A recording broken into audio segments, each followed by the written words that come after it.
Eh bien bonjour à tous, aujourd'hui on est parti faire le deuxième jour de binage. Je vais biner tous les tournesols. Je vais vous montrer un peu, vous expliquer ce que je fais par rapport à l'autre champ. Toujours le bon vieux 743 avec la bineuse. Alors le souci qu'il y a dans ce champ, c'est des graines de tournesol qu'il y avait il y a 3 ans qui sont nées un peu partout. Bon, c'est pas du tournesol sauvage, ça c'est bien, mais faut pas laisser les tournesols comme ça là, parce que ça ferait des polifleurs après. Faut laisser que ce qu'on a semé. Alors pour regarder un petit peu le stade, on est quand même bien avancé. Vous voyez le petit bouton là, bientôt. Alors ce que je fais avec ce binage, vous voyez là, un peu de guéret, on bute un peu. Bon, si vous allez bien le voir comme ça là, ça chausse un peu. C'est pour ça que des petits tournesols comme celui-ci d'ailleurs, bon il est pas bazardé, mais sans les protège-plants, sans ça là, il serait étouffé par la terre.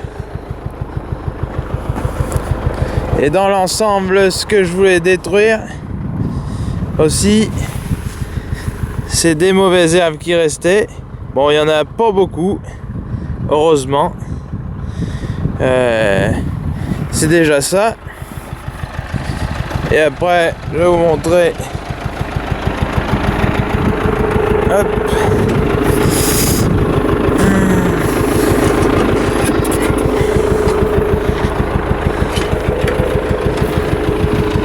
Le liseron aussi. Là je vais changer de champ. Toujours bien nettoyé. Là on voit c'est en bonne condition. Ça colle pas comme l'autre jour. On est 2 jours plus tard. Vous voyez, ça colle pas. Ça fait un bon boulot. Bon, il y aura quelques repassages aussi manuels. C'est forcément les chardons sont invités un peu partout cette année. Là, il y en a quelques-uns vers là-bas. Et vous voyez, sinon dans l'ensemble, c'est assez régulier. Là, vous allez peut-être le voir un peu mieux, l'effet butage dans la chinte. Mais ouais, ils sont très jolis.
Là en fait il y a un gros problème. J'avais pas pu passer très tôt pour faire le rattrapage.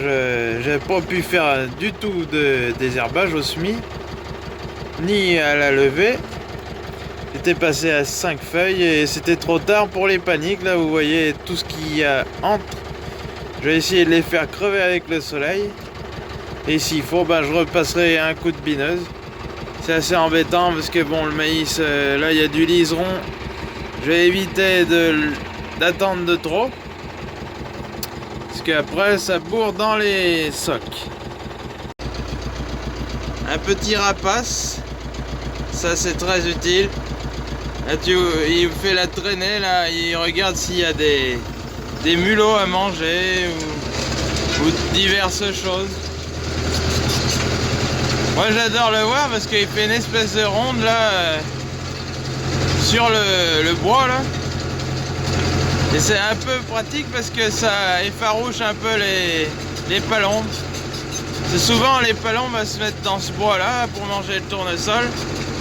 Et les effaroucheurs plus cette buse servent énormément. Déjà elle mange des mulots dans la luzerne qui est plus bas. Elle a une technique de chasse assez impressionnante, je trouve.